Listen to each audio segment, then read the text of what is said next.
5 August পরবর্তী সব মামলা যাচাই বাছাই হবে। ডিসি সম্মেলনে স্বরাষ্ট্রমন্ত্রী প্রতিবেশীদের সঙ্গে সুসম্পর্ক চায় সরকার, বললেন ফখরুল।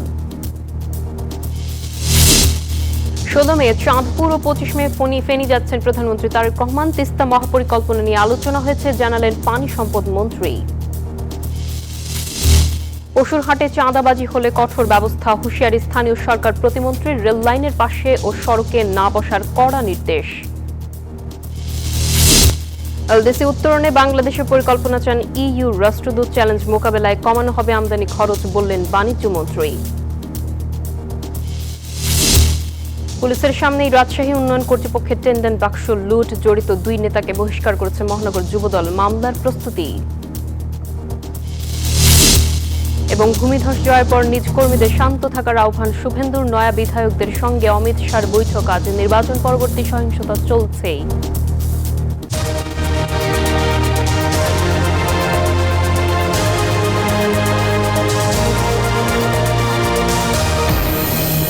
স্বাগত নিউজ 24 সংবাদে, সঙ্গে আছে আমি নাফিসা জামান। দেখছিলেন বিআরবি কেবল সংবাদ শিরোনাম, এবারে বিস্তারিত। আগামী 16 মে চাঁদপুর এবং 25 মে ফেনী সফর করবেন প্রধানমন্ত্রী তারেক রহমান। উদ্বোধন করবেন খাল খনন সহ বিভিন্ন উন্নয়ন কর্মসূচি, জানিয়েছেন পানি সম্পদ মন্ত্রী শহীদ উদ্দিন চৌধুরী আনি। বুধবার সচিবালয়ে প্রধানমন্ত্রীর সঙ্গে বৈঠক করেন তিনি। পরে সাংবাদিকদের জানান, পদ্মা ব্যারেজ নিয়ে খুব শীঘ্রই সিদ্ধান্ত নেবে সরকার। একনেকের আগামী সভায় বিষয়টি তোলা হবে। তিস্তা মহাপরিকল্পনা নিয়েও প্রাথমিক আলোচনা হয়েছে। 180 দিনে কি কি কাজ সম্পন্ন করা হবে সে বিষয়গুলো ছিল আলোচনায়, একথা জানান পানি সম্পদ মন্ত্রী। বাংলাদেশের সবচেয়ে একটা গুরুত্বপূর্ণ প্রজেক্ট পদ্মা ব্যারেজ, সেটার স্টাডি রিপোর্ট, কারিগরি দিক সমীক্ষা প্রায় সম্পূর্ণ। কোরবানির পশুর হাটকে কেন্দ্র করে কোনো ধরনের চাঁদাবাজির সুযোগ নেই। চাঁদাবাজির চেষ্টা হলে কঠোর ব্যবস্থার হুঁশিয়ারি দেন স্থানীয় সরকার, পল্লী উন্নয়ন ও সমবায় প্রতিমন্ত্রী মীর শাহে আলম। সকালে রাজধানীর গাবতলীর পশুরহাট পরিদর্শনে এসে কথা জানান প্রতিমন্ত্রী। তিনি বলেন, কোরবানির পশুর আনার নেওয়ার সময় সড়কে চাঁদাবাজির চেষ্টা হলে সাথে সাথে ব্যবস্থা নেওয়া হবে। পশু আনার সময় সড়কে যাতে যানজট না হয় সেজন্য পরিকল্পনা নেওয়া হয়েছে বলেও জানান প্রতিমন্ত্রী। এবার রেল লাইনের পাশে ও সড়কে হাট বসানো যাবে না। পশুর হাটের নিরাপত্তায় পুলিশের পাশাপাশি সেনাবাহিনী, র্যাব ও বিজিবি থাকবে বলে জানান তিনি।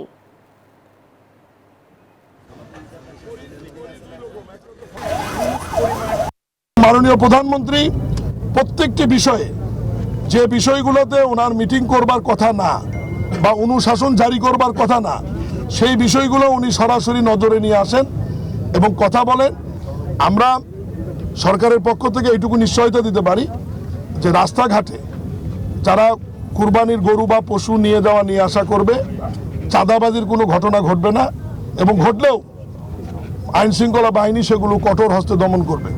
মাঠ পর্যায় থেকে প্রতিভাবান খেলোয়াড় খুঁজে বের করতে জেলা প্রশাসকদের সহযোগিতা চেয়েছেন যুব ও ক্রীড়া প্রতিমন্ত্রী আমিনুল হক। বুধবার রাজধানীর ওসমানী স্মৃতি মিলনায়তনের ডিসি সম্মেলনের শেষ দিনে কথা বলেন তিনি বলেন, দেশের জেলা পর্যায়ের স্টেডিয়াম, মেলা বা অন্য কোনো কাজে ব্যবহার করতে দেওয়া হবে না।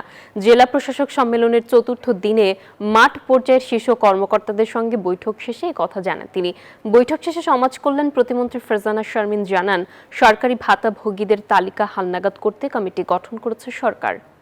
জেলা প্রশাসক মহোদয়ের মাধ্যমে আমরা যে কানেক্টিভিটি তৈরি করছি উপজেলা ইউনিয়ন পর্যায়ে খেলাধুলার তৈরি, খেলোয়াড়দের তৈরির জন্য, সেই মাধ্যমে আমরা আশা করি যে আমাদের পারিবারিক, সামাজিক এবং রাষ্ট্রীয়ভাবে আমরা একটি আমূল গুণগত পরিবর্তন আনতে পারবো বলে আমরা বিশ্বাস করি। যত ধরনের ভাতাভোগী লিস্ট ছিল, এই লিস্টগুলোকে আমরা রিভিজিট করার জন্য কমিটি গঠন করা হয়েছে। দর্শক, ডিসি সম্মেলন নিয়ে আরো তথ্য জানাতে ওসমানী স্মৃতি মিলনায়তন থেকে যুক্ত হচ্ছেন আমাদের সহকর্মী শাহ আলী জয়। আমাদেরকে জানাবেন, ডিসি সম্মেলনের আজকের দিন অর্থাৎ 4র্থ দিনের কার্যক্রম নিয়ে কি তথ্য আপনার কাছে আছে এই মুহূর্তে? নাফিস, আপনি নিশ্চয়ই জানেন যে 4 দিন ব্যাপী যে জেলা প্রশাসক সম্মেলন শুরু হয়েছিল, সেই সম্মেলনের আজকে 4র্থ এবং শেষ দিন। আজ সকাল থেকে কিন্তু আমরা দেখেছি 4টি অধিবেশন হয়েছে এবং 5ম অধিবেশনটি এখন চলমান রয়েছে। আপনাকে জানিয়ে রাখতে চাই যে এই 4টি অধিবেশনের মধ্যে সবচেয়ে বেশি গুরুত্ব পেয়েছে স্বরাষ্ট্রমন্ত্রীর সঙ্গে জেলা প্রশাসকদের যে বৈঠক, সেই বৈঠকটি। এবং এই বৈঠকে রাজনৈতিক উদ্দেশ্য প্রণোদিত মামলা আর যারা আসামি হয়েছে তাদের নিয়ে সরকারের ভাবনা কি, সে বিষয়ে নিশ্চয়ই আপনি জেনেছেন। সংবাদে। এর পাশাপাশি স্বরাষ্ট্রমন্ত্রী আরেকটি বিষয়ে গুরুত্ব দিয়েছেন। আপনি নিশ্চয়ই জানেন যে পশ্চিমবঙ্গের বিধানসভা নির্বাচন হয়েছে এবং এই নির্বাচনের পরে পশ্চিমবঙ্গের যে সীমান্তবর্তী এলাকা রয়েছে বাংলাদেশে, সেখানে যাতে কোনো অবৈধ পুশ ইনের চেষ্টা না হয় সে বিষয়ে বাংলাদেশের বিজিবিকে সবসময় সজাগ দৃষ্টি রাখার জন্য নির্দেশনা দিয়েছে স্বরাষ্ট্র মন্ত্রণালয়। সেই বিষয় নিয়ে কিন্তু জেলা প্রশাসকদের সঙ্গে তার আলোচনা হয়েছে। একই সঙ্গে আপনি জানেন যে কোরবানি ঈদ অর্থাৎ ঈদুল আজহা অত্যাসন্ন এবং এই ঈদে ঢাকা থেকে ঘরমুখী মানুষ যাতে নিরাপদে তার নিজের গন্তব্যে পৌঁছাতে পারে সে লক্ষ্যে দেশের মহাসড়কগুলো এবং রেল লাইনের আশেপাশে যেন কোনো পশুর হাট না বসে তা নিশ্চিত করতে জেলা প্রশাসকদের নির্দেশনা দিয়েছেন স্বরাষ্ট্রমন্ত্রী। এবং একই সঙ্গে দেশের যে বড় বড় হাটগুলো রয়েছে সেই হাটগুলোতে যেখানে যেখানে সিসি ক্যামেরা রয়েছে সেই সিসি ক্যামেরায় সার্বক্ষণিক পর্যবেক্ষণ করা হবে এবং যেসব হাটে সিসি ক্যামেরা নেই সেসব জায়গায় বডি ক্যামেরা সংযোজন করার কথাও স্বরাষ্ট্রমন্ত্রী জানিয়েছেন। তো সব মিলিয়ে এই ছিল এখন পর্যন্ত সর্বশেষ খবর। এরপরে আরও 4টি সেশন রয়েছে এবং আজ সন্ধ্যায় আনুষ্ঠানিকভাবে এই জেলা প্রশাসক সম্মেলনের সমাপ্তি ঘটবে বলে আমরা জানি। তো এই ছিল আমার কাছে সর্বশেষ খবরাখবর। জি জয়, ধন্যবাদ আপনাকে আমাদের সঙ্গে যুক্ত হবার জন্য। 24-এর 5 অগাস্টের পর উদ্দেশ্য প্রণোদিতভাবে কিছু মামলা হয়েছে। এসব মামলায় যারা প্রকৃত আসামি নয় তাদের নাম প্রত্যাহার করে নেওয়া হবে, একথা জানিয়েছেন স্বরাষ্ট্রমন্ত্রী সালাউদ্দিন আহমদ। বুধবার জেলা প্রশাসক সম্মেলনের শেষ দিনে ডিসিদের সঙ্গে বৈঠক করেন তিনি। এরপর কথা বলেন সাংবাদিকদের সঙ্গে। স্বরাষ্ট্রমন্ত্রী বলেন, জেলা পর্যায়ে এসব মামলার তালিকা চাওয়া হয়েছে। 1 মাসের মধ্যেই নাম প্রত্যাহারের কাজ শেষ করতে চায় সরকার। আওয়ামী লীগ সরকারের আমলে হওয়া হয়রানিমূলক মামলা প্রত্যাহারের উদ্যোগ নেওয়ার কথাও জানান তিনি। এই কমিটি প্রজ্ঞাপন দিয়ে জনসাধারণের কাছে জানিয়েছে যে রাজনৈতিক উদ্দেশ্য প্রণোদিত এবং এই সমস্ত ভুয়া মামলা, মিথ্যা মামলা যে সমস্ত মামলা প্রত্যাহারের জন্য উপযুক্ত মনে করবেন তারা স্বরাষ্ট্র মন্ত্রণালয়ে পাঠালে আমরা CRPC 494 অনুসারে সেগুলো প্রত্যাহারের ব্যবস্থা নেব। প্রতিবেশী দেশের সঙ্গে সম্পর্ক স্থিতিশীল রাখতে চায় সরকার, একথাই জানান স্থানীয় সরকার মন্ত্রী মির্জা ফখরুল ইসলাম আলমগীর।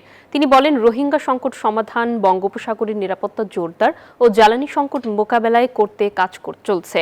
বুধবার রাজধানীর বনানীতে একটি হোটেলে বিভিন্ন দেশ ও দাতা সংস্থার প্রতিনিধিদের সঙ্গে মতবিনিময় শেষে এসব কথা বলেন তিনি জানান, গ্যাস উত্তোলনে আগামী 3 মাসের মধ্যে টেন্ডার প্রক্রিয়া শুরু হবে। মির্জা ফখরুল ইসলাম আরও বলেন, বিনিয়োগের পথে প্রধান বাধা সরকারি সংস্থাগুলোর সমন্বয়হীনতা ও ধীরগতি। এগুলো কাটিয়ে দেশকে বিনিয়োগ বান্ধব করার কাজ চলছে। বন্ধুদের সঙ্গে আমাদের সম্পর্ককে স্থিতিশীল রাখা, আমাদের প্রতিবেশীদের সঙ্গে সম্পর্ককে স্থিতিশীল রাখা, এই বিষয়গুলো অবশ্যই আমাদেরকে সমাধান করতে হবে। এনার্জি সেক্টরে আপনারা সবাই জানেন যে আমরা রিনিউয়েবল এনার্জির দিকে আমরা যাওয়ার চেষ্টা করছি।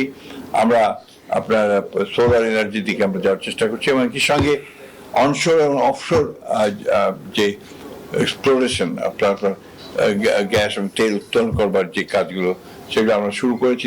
দেশে যখন দৈনিক বিদ্যুৎ ঘাটতি প্রায় 3000 মেগাওয়াট, তখন খোদ রাজধানীতেই চলছে বিদ্যুতের হরিলুট। ফুটপাতের দোকান থেকে শুরু করে অলিগলিতে দেদারসে চলছে অবৈধ সংযোগ।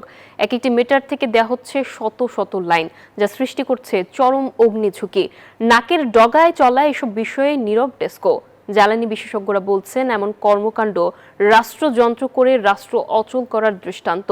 মাসুদ সুমনের রিপোর্টে বিস্তারিত।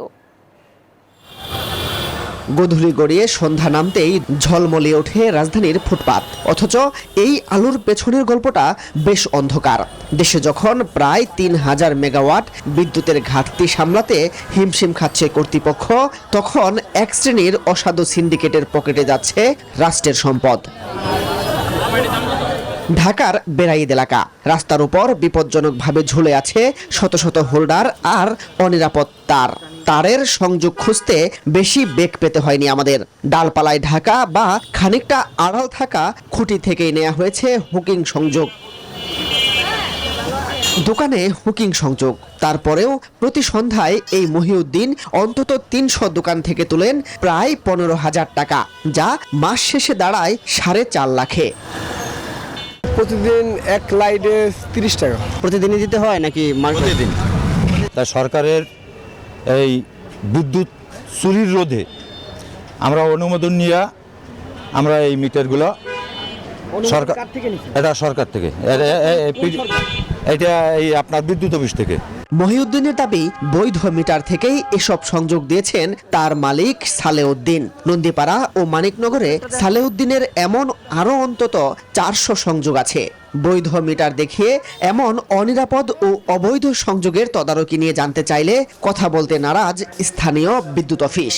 স্যার, তারপর পিআর দপ্তরে যদি অনুমতি পাই ইন্টারভিউ দিতে পারবো, আমার তো কোনো ইয়া নেই। একই চিত্র ফার্মগেট, মোহাম্মদপুর, কাউরান বাজার, মিরপুর সহ রাজধানী জুড়েই। স্থানীয়দের দাবি, এসব এলাকার বিদ্যুৎ সাম্রাজ্য এখন সরকার দলীয় নেতাদের কবজায়। সিন্ডিকেট নিয়ে মুখে কুলুপ এঁটেছে মিরপুর বিদ্যুৎ অফিস। অথচ এই লুটপাট বন্ধে ডেসকোর কর্মকর্তাদের ভূমিকা নিয়ে প্রশ্ন উঠলেও এ বিষয়ে কথা বলতে ঢাকা ইলেকট্রিক সাপ্লাই কোম্পানির কেন্দ্রীয় অফিসে যোগাযোগ করা হলেও ক্যামেরার সামনে কথা বলতে রাজি হননি কোনো দায়িত্বশীল কর্মকর্তা। বিশেষজ্ঞরা বলছেন, বিদ্যুৎ নিয়ে এমন ব্যবসা শুধু আর্থিক ক্ষতি নয়, বরং বড় ধরনের অগ্নিকাণ্ডের ঝুঁকি তৈরি করছে। আজকের সরকারকে কি বিদ্যুৎ ভাগাভাগি করতে হবে দুর্বৃত্তদের কাছে, এবং যে কর্মচারী-কর্মকর্তারা সুরক্ষা দেবে তারাই চুরিতে সহায়তা করবে, তারাই সরকারকে এই পরিণতির দিকে নিয়ে যাবে। এইটা কিভাবে সম্ভব? সরকার এই দৃষ্টিকোণ থেকে তার যে অবস্থান জনগণের কাছে, তারই কর্মচারীরা কর্মকর্তারা প্রতিষ্ঠিত করেছে, এটার ব্যাপারে সরকার আশা করি সংবেদনশীল হবেন, সিরিয়াস হবেন এবং দ্রুত ব্যবস্থা নেবেন। বিদ্যুতের এমন অপচয় রোধ এবং অসাধু সিন্ডিকেটের অবৈধ ব্যবসা বন্ধে সরকার দ্রুত পদক্ষেপ নেবে, সেই প্রত্যাশায় নগরবাসী। মাসুদ সুমন, নিউজ 24, ঢাকা। বাংলাদেশের সাথে মুক্ত বাণিজ্য চুক্তি নিয়ে আলোচনায় আগ্রহী ইউরোপীয় ইউনিয়ন। তবে এলডিসি পরবর্তী বাংলাদেশের বিনিয়োগের সার্বিক পরিকল্পনা সম্পর্কে জানতে চায় তারা। বুধবার রাজধানীর এক হোটেলে বাংলাদেশের তৈরি পোশাক শিল্পের টেকসই রূপান্তর ও সার্কুলার ইকোনমিক বিষয়ক সেমিনার এমন কথা জানিয়েছেন বাংলাদেশে নিযুক্ত ইইউর রাষ্ট্রদূত মাইকেল মেলার। একই অনুষ্ঠানে বাণিজ্যমন্ত্রী বলেন, এলডিসি গ্র্যাজুয়েশন পরবর্তী চ্যালেঞ্জ মোকাবেলায় মেশিনারিজ আমদানি খরচ কমাতে চায় সরকার। গতি বাড়ানো হবে চট্টগ্রাম বন্দরে, কার্যকর করা হবে ওয়ান স্টপ সার্ভিসও। ইইউর রাষ্ট্রদূত মাইকেল মিলার বাণিজ্যমন্ত্রী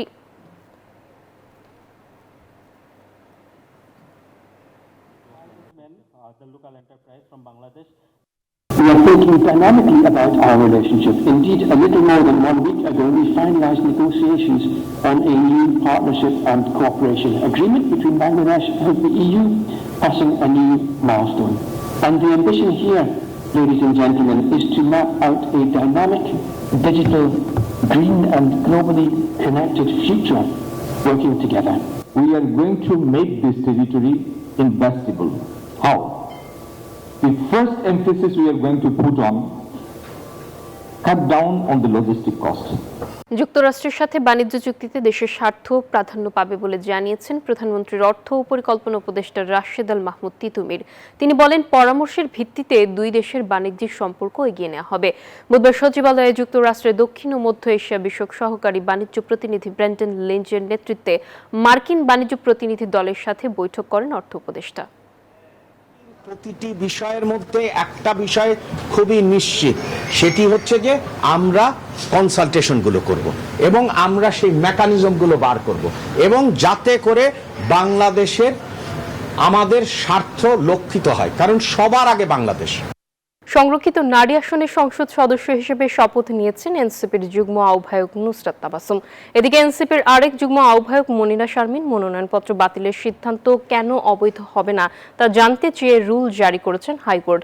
বুধবার দুপুর 12টায় স্পিকার হাফিজউদ্দিন আহমদের কাছ থেকে শপথ নেন নুসরাত তাবাসসুম। এরপর শপথ বইয়ে স্বাক্ষর করেন তিনি।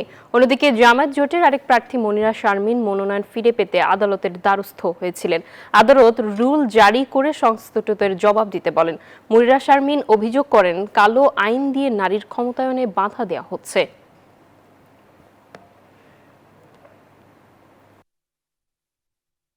এই জায়গাটা আমার মনে হয় যে রাজনৈতিক ক্ষমতায়নের ক্ষেত্রে নারী পুরুষ সবার জন্যই আসলে এটি একটা বাধা। মনিরা শারমিন এখানে একজন বৈধ প্রার্থী, কারণ হলো আরপিওতে বলা আছে যে যদি কেউ রিজাইন করে এবং যদি কেউ রিটায়ার্ড হয় তারপরে 3 বছর অতিবাহিত না হলে তাহলে তিনি এমপি হিসেবে নমিনেশন পত্র সাবমিট করতে পারেন না। শাপলা চত্বরে গণহত্যার মামলায় রাজসাক্ষী হতে চান পুলিশের সাবেক ডিআইজি আব্দুল জলিল মণ্ডল। স্বাস্থ্যগত কারণ দেখিয়ে তার আইনজীবী জামিন চাইলে আদালত তা নাকচ করে দিয়েছেন। বুধবার আন্তর্জাতিক অপরাধ ট্রাইব্যুনালে মামলার শুনানি হয়। আসামির শারীরিক অবস্থা খুব বেশি গুরুতর নয় মর্মে জামিন আবেদন খারিজ করে দেন আদালত। রাজধানীর মতিঝিলের শাপলা চত্বরে 2013 সালের 5 মে হেফাজতে ইসলামের মহাসমাবেশে হত্যাকাণ্ডের ঘটনায় মানবতা বিরোধী অপরাধের মামলা দায়ের করা হয় ট্রাইব্যুনালে, যার আসামি সাবেক ডিআইজি আব্দুল জলিল। আমি কিন্তু বিচার কাজে সহযোগিতার জন্য যদি মাননীয় ট্রাইব্যুনাল আমাকে যদি এই ধরনের কোনো সুযোগ দেন, প্রয়োজনে আমি বিচার কাজে সহযোগিতা করে সাক্ষী হয়ে সহযোগিতা করার জন্য আমি রাজি আছি। আমি সম্পূর্ণ নির্দোষ, আমি কোনো ঘটনার সাথে জড়িত ছিলাম না। আমি এমন কোনো কাজ করিনি যার পরিপ্রেক্ষিতে আইসিটি আইনে এবং রুলসে আমার বিরুদ্ধে কোনো অভিযোগ আসতে পারে। নেত্রকোনার মদন উপজেলায় শিশু ধর্ষণ ও অন্তঃসত্ত্বা হওয়ার ঘটনায় অভিযুক্ত মাদ্রাসা শিক্ষক আমানুল্লাহ সাগরকে গ্রেফতার করেছে র্যাব 14। বুধবার ভোরে ময়মনসিংহের গৌরীপুর এলাকায় অভিযান চালিয়ে তাকে গ্রেফতার করা হয়। এ নিয়ে দুপুরে ময়মনসিংহ র্যাব কার্যালয়ে এক সংবাদ সম্মেলনে র্যাব জানান, ভুক্তভোগী শিশুটিকে ভয় ভীতি দেখিয়ে একাধিকবার ধর্ষণ করেন অভিযুক্ত শিক্ষক, যার ফলে শিশুটি অন্তঃসত্ত্বা হয়ে পড়ে। ঘটনায় অভিযুক্তকে সংশ্লিষ্ট থানায় হস্তান্তরের প্রক্রিয়া চলছে এবং তার বিরুদ্ধে অন্যান্য আইনানুগ কার্যক্রম অব্যাহত রয়েছে বলেও জানান র্যাব। ঘটনার পর থেকেই অভিযুক্ত শিক্ষক গ্রেপ্তার করতে গোপন সংবাদের ভিত্তিতে সদর কোম্পানি র্যাব 14 ময়মনসিংহের একটি চৌকস আভিযানিক দল গত 6 মে 2026 খ্রিস্টাব্দ ভোর আনুমানিক 4:15 ঘটিকায় ময়মনসিংহ জেলার গৌরীপুর থানার সোনামপুর এলাকা থেকে অভিযুক্ত আমানুল্লাহ মাহমুদ আরাফি ওরফে নেত্রকোনা সাগরকে গ্রেপ্তার করতে সক্ষম হয়। রাজশাহী উন্নয়ন কর্তৃপক্ষের টেন্ডার বাক্স লুটের ঘটনায় 2 নেতাকে বহিষ্কার করেছে মহানগর যুবদল। এই ঘটনায় মামলা করার প্রস্তুতি নিচ্ছে আরডিএ। এদিকে পুলিশের উপস্থিতিতে লুটের ঘটনা ঘটলেও তার দায় নিতে নারাজ ঊর্ধ্বতন কর্মকর্তারা। মতিউর মুর্তজার তথ্য ও ছবিতে ডেস্ক রিপোর্ট। মঙ্গলবার রাজশাহী উন্নয়ন কর্তৃপক্ষের অফিস থেকে পুলিশের উপস্থিতিতে টেন্ডার বক্স লুট করার অভিযোগ ওঠে যুবদল ও স্বেচ্ছাসেবক দলের নেতা কর্মীদের বিরুদ্ধে। সিসিটিভি ফুটেজে দেখা যায় ঘটনাস্থলে বেশ কয়েকজন পুলিশ সদস্য উপস্থিত ছিলেন। পুলিশের দাবি, এ ঘটনায় আইনি ব্যবস্থা নেয়ার দায়িত্ব রাজশাহী উন্নয়ন কর্তৃপক্ষের। মামলা হলে তদন্ত করে ব্যবস্থা নেওয়া হবে। এই বক্স থেকে আসলে কি নিয়েছে আর কি ফেরত দিয়েছে এইটা আসলে ইনকোয়ারি করার বিষয়। এটা নিয়ে আইনগত ব্যবস্থা নেওয়ার দায়িত্ব তাদের। এরা যদি অভিযোগ পায় আমরা খতিয়ে দেখব। এদিকে রাজশাহী মহানগর যুবদল ও স্বেচ্ছাসেবক দল নেতাদের দাবি, জড়িতদের মধ্যে 2 জনকে বহিষ্কার করা হয়েছে, বাকিদের বিরুদ্ধেও দ্রুত ব্যবস্থা নেওয়া হবে। আমরা বিষয়টি তাদেরকে শোকজ নোটিশ দিয়েছিলাম, কারণ দর্শন নোটিশ দিয়েছিলাম। পরক্ষণে যখন আমরা দেখেছি যে তারা সরাসরি প্রত্যক্ষভাবে জড়িত, তখন আমরা সংগঠনের সর্বোচ্চ শাস্তিমূলক ব্যবস্থা তাদের বিরুদ্ধে আমরা গ্রহণ করেছি। এ ঘটনায় জড়িতদের বিরুদ্ধে মামলা করার পাশাপাশি টেন্ডার প্রক্রিয়া বাতিল করা হবে বলে জানিয়েছে রাজশাহী উন্নয়ন কর্তৃপক্ষ। অনাকাঙ্ক্ষিত ঘটনার জন্য আমরা আজকে হয়তো মামলা করার প্রস্তুতি গ্রহণ করছি।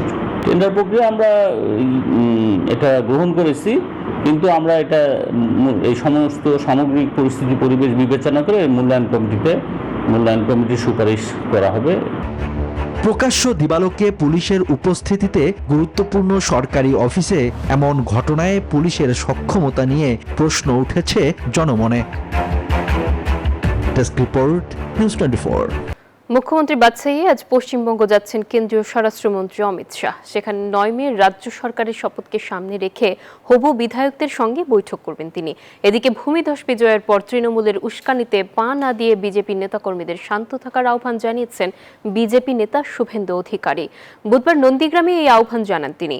সেই সঙ্গে তৃণমূলের মতো সহিংসতার পথ বেছে না নেওয়ার অনুরোধও করেন তিনি। এ সময় নন্দীগ্রাম ও ভবানীপুরে উন্নয়নের প্রতিশ্রুতি দেন। এদিকে এখনও থামেনি সহিংসতার ঘটনা। বিভিন্ন জেলায় তৃণমূল কার্যালয়ে হামলার অভিযোগ উঠেছে। মঙ্গলবার ভোর রাতেও কলকাতায় নিউ টাউনে সহিংসতায় এক বিজেপি কর্মী নিহত হওয়ার খবর পাওয়া গেছে। এ নিয়ে ভোট পরবর্তী সহিংসতায় 4 জনের প্রাণ গেছে। অন্যদিকে মমতা পদত্যাগ না করার ঘোষণা দিলেও পদ ছাড়ছেন তার ক্যাবিনেটের সদস্য ও উপদেষ্টারা। পশ্চিমবঙ্গে ভোট গণনায় অনিয়ম নিয়ে মমতা বন্দ্যোপাধ্যায়ের অভিযোগকে ভিত্তিহীন বলে উড়িয়ে দিয়েছেন রাজ্যের প্রধান নির্বাচনী কর্মকর্তা। কমিশনের তরফে জানানো হয়েছে, গণনা কেন্দ্রের সিসিটিভি বন্ধ করা সহ মমতার তোলা একাধিক অভিযোগ মন করা। অন্যদিকে ভোট পরবর্তী সহিংসতা রুখতে কড়া পদক্ষেপের হুঁশিয়ারি দিয়ে অভিযুক্তদের দ্রুত গ্রেফতারের নির্দেশ দিয়েছেন ভারতের মুখ্য নির্বাচন কমিশনার জ্ঞানেশ কুমার।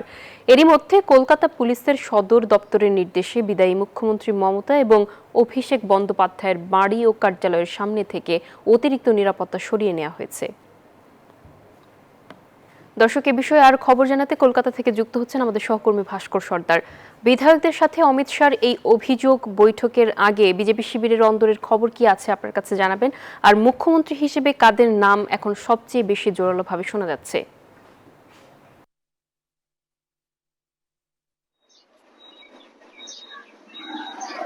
ধন্যবাদ নাফিসা। মুখ্যমন্ত্রী হিসাবে কার নাম শোনা যাবে সেটা আর কিছুক্ষণ বাদেই বোঝা যাবে। আর এই মুহূর্তে যেটুকু জানি যে বিজেপি পার্টি অফিসে জয়ী বিধায়করা কিন্তু আস্তে আস্তে আসতে শুরু করেছে। আর কিছুক্ষণ বাদেই ভারতের স্বরাষ্ট্রমন্ত্রী অমিত শাহ, উড়িষ্যার মুখ্যমন্ত্রী তিনিও থাকবেন। আর কিছুক্ষণ বাদে নন্দীগ্রাম থেকে কলকাতা সল্টলেকে যেটা বিজেপির অফিস, সেই অফিসে কিন্তু শুভেন্দু অধিকারীও আসবে এবং সেইখানেই আজকে ঠিকভাবে 207 জন জয়ী বিধায়ককে নিয়ে তারা মিটিং এ বসছে। সেখান থেকেই ঠিক হবে যে কাকে আগামী 5 বছরের জন্য মুখ্যমন্ত্রীর দায়িত্ব দেওয়া হবে। তবে যতটুকু ধারণা করা হচ্ছে, এখনো পর্যন্ত বিজেপি এবং পশ্চিমবঙ্গবাসী কিন্তু শুভেন্দু অধিকারীর উপরেই আস্থা রাখছে। তবে সার্বিক চিত্রটা বিকেলের পর থেকে কিন্তু আস্তে আস্তে বোঝা যাবে। এবং এই মুহূর্তে আমি কিন্তু দাঁড়িয়ে আছি একেবারে বিদায়ী মুখ্যমন্ত্রী মমতা বন্দ্যোপাধ্যায়ের বাড়ির সামনেই।